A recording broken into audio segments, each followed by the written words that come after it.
Breaking news Telangana జాగృతి అధ్యక్షురాలు కవిత మరోసారి సంచలన వ్యాఖ్యలు చేశారు. నిజామాబాద్ లో తన ఓటమిపై మాట్లాడారు కవిత. ఎన్నికల్లో ఓడిపోవడానికి కారణమేంటో బీఆర్ఎస్ కార్యకర్తలకు తెలుసన్నారు. బీఆర్ఎస్ పార్టీ నుండి కుట్రపూరితంగానే తొలగించారని అన్నారు. ఏనాడు పార్టీ లైన్ దాటి మాట్లాడలేదని వివరించిన కవిత కుట్ర చేసి తనను బయటకు పంపించారన్నారు. మళ్లీ ఎందరో ప్రజల ఆశీర్వాదం కోసం నిజామాబాద్ వచ్చినట్టు చెప్పారు. రాష్ట్ర వ్యాప్తంగా పర్యటిస్తున్నట్టు కవిత వెల్లడించారు.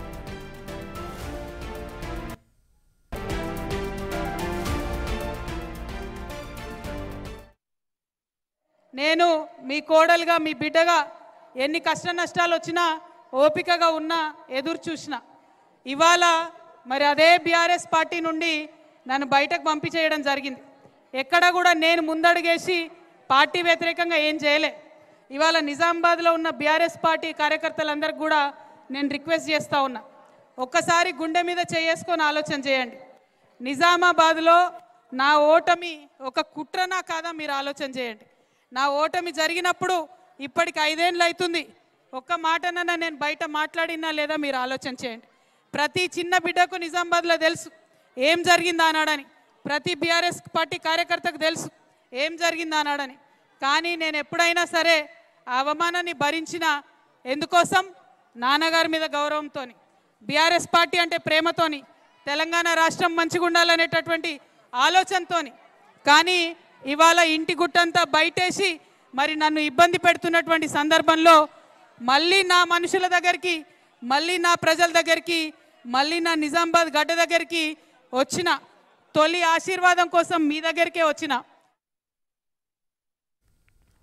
తెలంగాణ జాగృతి అధ్యక్షురాలు కవిత సంచలన వ్యాఖ్యలు చేశారు. బీఆర్ఎస్ పార్టీపై కవిత సంచలన వ్యాఖ్యలు చేయడం జరిగింది. కుట్రపూరితంగానే తనను బీఆర్ఎస్ నుంచి బయటకు పంపించారు. కుటుంబ సంబంధించిన ఇష్యూస్ అన్ని కూడా బయట పెట్టారంటూ కూడా ఆవిడ సంచలన వ్యాఖ్యలు చేయడం జరిగింది. తన ఓటమికి కారణం కార్యకర్తలకు తెలుసంటూ కూడా కుండబద్దలు కొట్టినట్టు ఆమె చెప్తూ ఉన్నారు. గులాబీ పార్టీపై ఇప్పుడు కవిత సీరియస్ అవుతున్న పరిస్థితి. అయితే కుట్రపూరితంగానే తనను బయటకు పంపించారు. ఏనాడు కూడా పార్టీ లైన్ దాటి మాట్లాడలేదు. 5 సంవత్సరాల నుంచి కూడా ఎప్పుడూ బయటకు వచ్చి మాట్లాడలేదు. కేవలం ఇప్పుడు రావడానికి వెనకగల కారణం అందరికీ తెలుసంటూ కూడా ఆమె సంచలన వ్యాఖ్యలు చేశారు. అయితే రాష్ట్రం అంతటా తాను పర్యటిస్తానంటూ కూడా కవిత చెప్తున్నారు. అయితే నిజామాబాద్ కోడలనని చెప్పుకుంటూ ఆమె బీఆర్ఎస్ నేతలంతా కూడా తన ఓటమి కారణం ఏంటో ఆలోచించాలంటూ కూడా ఆవిడ రిక్వెస్ట్ చేస్తున్న పరిస్థితి. అందరికీ కూడా నేను విన్నవించుకుంటున్నాను బీఆర్ఎస్ నేతలకు అంటూ కూడా ఆమె తన ప్రసంగాన్ని మొదలుపెట్టారు. మరోసారి బీఆర్ఎస్ పార్టీపై కవిత సంచలన వ్యాఖ్యలు చేయడం తీవ్ర